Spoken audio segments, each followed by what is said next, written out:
ఒకతను రోడ్డు మీద వర్షం పడుతుందని చెప్పి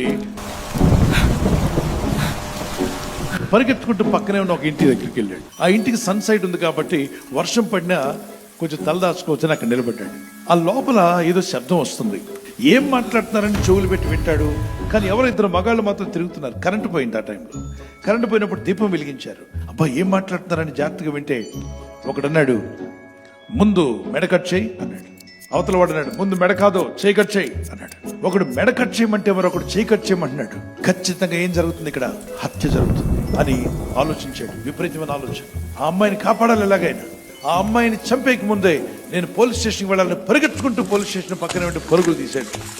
సార్ త్వరగా వచ్చి రక్షించండి సార్, బస్ స్టాండ్ పక్కన ఒక ఇల్లు ఉంది, ఒక అమ్మాయి నిలువని చంపేస్తున్నారు సార్, మెడ కట్ చేస్తున్నారు, చేయి కట్ చేస్తున్నారు సార్ అంటే వెంటనే పోలీసు వారు స్పందించి పరిగెత్తుకుంటూ వచ్చారు. ఇదేనా ఇల్లు అంటే, అవును సార్ ఇదే ఇల్లు సార్ అన్నాడు. ఎవరో డోర్ కొడతానని చెప్పి డోర్ ఓపెన్ చేస్తే లోపల దీపం వెలుగుతుంది.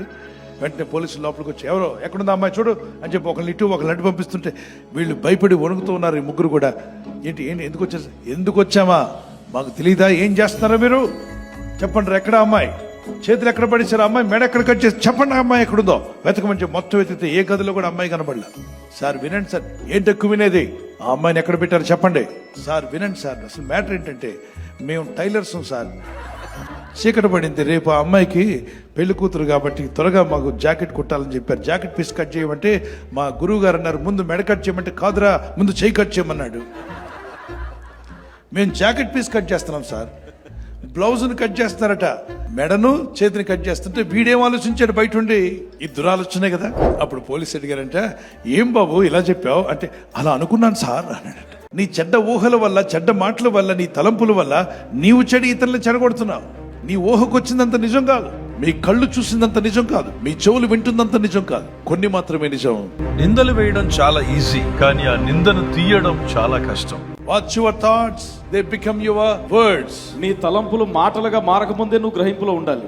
Watch your words, they become your actions. నీ మాటలు క్రియల రూపంలోకి రాకముందే నువ్వు గమనించుకోవాలి. Watch your actions, they become your habits. నీ క్రియలు ఎప్పుడైతే అలవాటుగా మారతాయో దానికి ముందుగానే నువ్వు గ్రహించుకోవాలి. If you don't watch your habits, they will become your character, they'll spoil your character. నువ్వు ఎప్పుడైతే అలవాటును గమనించుకోలేదో అవి నీ స్వభావంగా మారిపోతాయి. To destroy your character, the things will start from your thought life. నీ జీవితాన్ని ఎప్పుడైతే నాశనానికి గురి చేసుకుంటావో తలంపులోనే ప్రారంభమవుతుంది. To build your character, God will give you right thoughts. Your thought life is more important. ఈ ఆలోచన విధానం అనేది చాలా important. What are you thinking? ఏం ఆలోచిస్తున్నావో, What are you meditating? ఏది ధ్యానిస్తున్నావో, What are you reading? ఏం చదువుతున్నావో, So this all can affect you.